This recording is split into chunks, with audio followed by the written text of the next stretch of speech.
Good morning Pilipinas and welcome back po sa Panahon TV. Sa puntong ito, silipin naman po natin ang inaasahang weather condition sa tourist destinations ng bansa. Sa mga bakasyonistang pupunta dito sa Vigan, Ilocos, inaasahan natin ang maulap na kalangitan na magdudulot ng mga mahihinang pag-ulan. Ang temperatura sa pagitan nito ng 21 to 30 degrees Celsius. Habang dito naman sa Puerto Galera, Anilao at Taal, Batangas, ang temperatura po dyan sa pagitan naman ng 21 to 31 degrees Celsius. Kung ang punta nyo naman ay dito sa Naga City, El Nido, Palawan, Boracay o kaya naman sa Camiguin, magiging maganda naman po ang panahon maliban na lamang sa mga pulo-pulong pag-ulan o pagkidlat, pagkulog, lalong-lalo na po yan sa hapon o kaya naman ay sa gabi.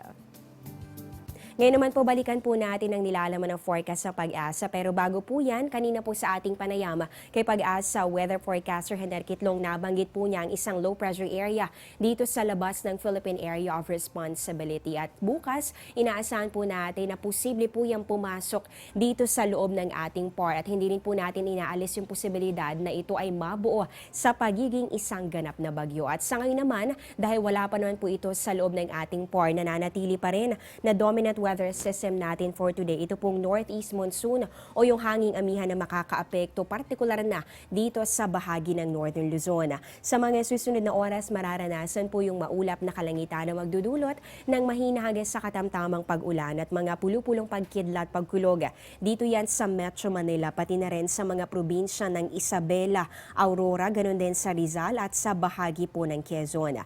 Asahan naman ang light rains dito po yan sa Ilocos Region, Cordillera at ganun din sa natitirang bahagi pa ng Cagayan Valley at sa natitirang bahagi rin ng Central Luzon. Sa nalalabing bahagi naman po ng ating bansa, mararanasan ang bahagya hanggang sa maulap na kalangitan na meron pa rin chances ng isolated rain showers or thunderstorms. Sa lagay po ng ating mga karagatan, dahil pa rin po dito sa presence ng hanging amihan, nakataas ang gale warning sa northern seaboard ng Northern Luzon. Ibig sabihin po niyan, dito po hindi muna pwedeng pumalaot yung maliliit na sakyang pandagat at kabilang po dito ang mga sumusunod. Ang Batanes, Calayan, Babuyan, Cagayan at ganun din ang Ilocos Norte.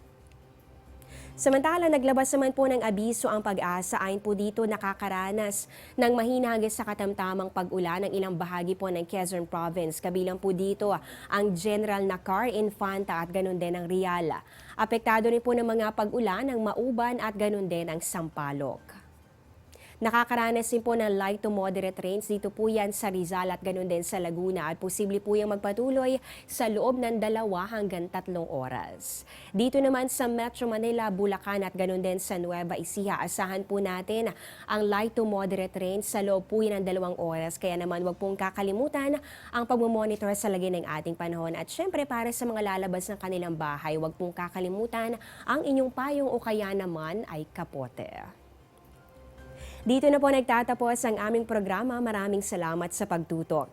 Live mula sa Pag-asa Weather and Flood Forecasting Center, ito ang Panahon TV kung saan walang pinipiling panahon ang pagbibigay impormasyon.